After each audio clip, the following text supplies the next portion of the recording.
Hey guys, how's it going? Welcome back to another episode of our beginner's guide. This week I've been a bit of a beginner. Basically made a mistake with our repricing, so I'm gonna log in here and show you what I accidentally did. So here we are in our global settings page for our account, and it was probably like 3 days ago. I was playing around with our repricer profit range. Basically, I accidentally set this to 40%, and many of my items repriced to around there. Yeah, sales has dropped off. I wasn't competitive on any of my products, so there's a lesson learned. Pretty much as soon as I repriced it back to a kind of more conventional range, 3 sales instantly. Like, it was night and day difference. So what I'm going to try and do is balance that out. So we're going to fine tune it so we get the best average profit per order, which is something that I need to bump up personally, while still being competitive and being in the mix there with the other people listing similar items. So that's what we're going to have a look at today. The past 2 days I've been a little bit lower on my profit because of that. It's definitely affected my numbers. When I realized it, I was like, oh my goodness, because I was like, what's going on? Came back and checked it. Yeah, 40%, nightmare. My bestseller auto lister and coupon hunter, been doing God's work still listing 20 a day at this point. It's listing seasonal items. Best selling stuff tends to follow the kind of trend, so it's listing good seasonal items, which I'm really happy with. And I've had a few of those sell actually, which is great. So yeah, that's all going fine. That's just carrying on as usual. So here we are on the dashboard. Those 3 orders that came in as soon as I repriced correctly, that's what's currently got me my 24-hour total of £1.22. So not an amazing few days, but as you can see, overall our average profit per order is generally pretty lower than it should be. So that's something I'm going to be working on, getting that increased. And the main way you do that is just changing your margins, guys. So listing items which have more room for profit. So something that I've been seeing recently, which seems to be selling quite well for people on like a higher margin, is cookware. So it's actually look, we can get some here on Amazon. So cookware, anything like this, if we get all the right Vero stuff, so we're not listing, so I think Ninja products here are Vero listed, so we don't want to list those. So there's quite a few. So for example, this one here, 3-piece stainless steel cookware set, 19, we could list this for 30, 29.99, something like that, and that's going to work quite well. Open that page for later. Same this one here, perfect. So there's a few things we can have a look around at. Yeah, I think this is a really good thing to look at, so I'm going to list some of these now.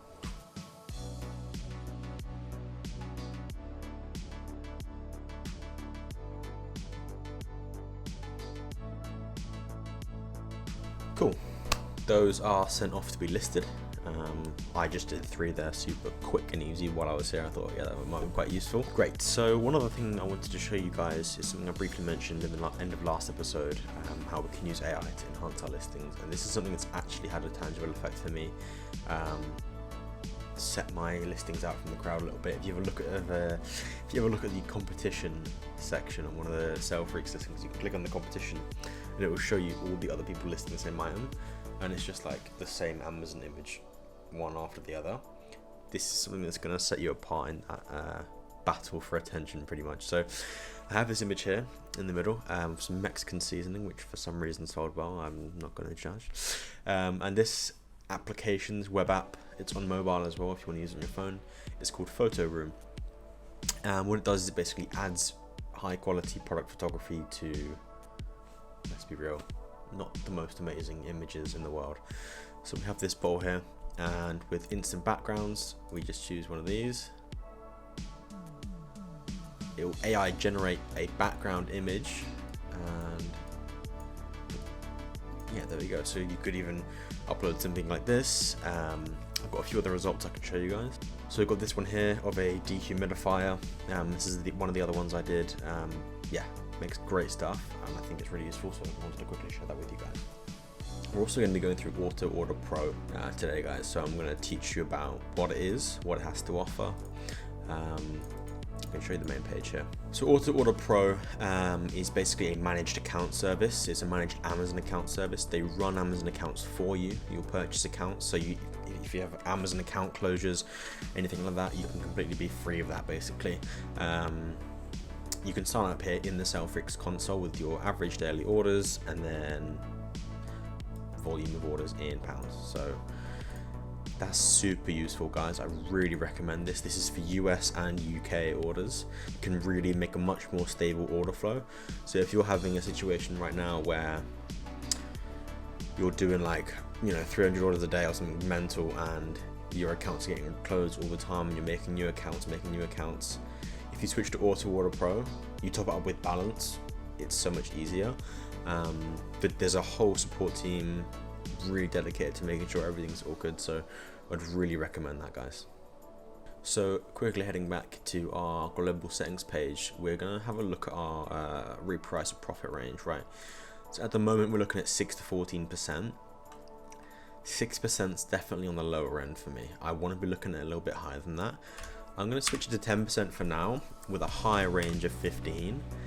So for example, any item that's getting listed now, let's say it's a £50 item, we're going to be making at least £5 profit per item. That's the kind of area I want to be in terms of competitiveness.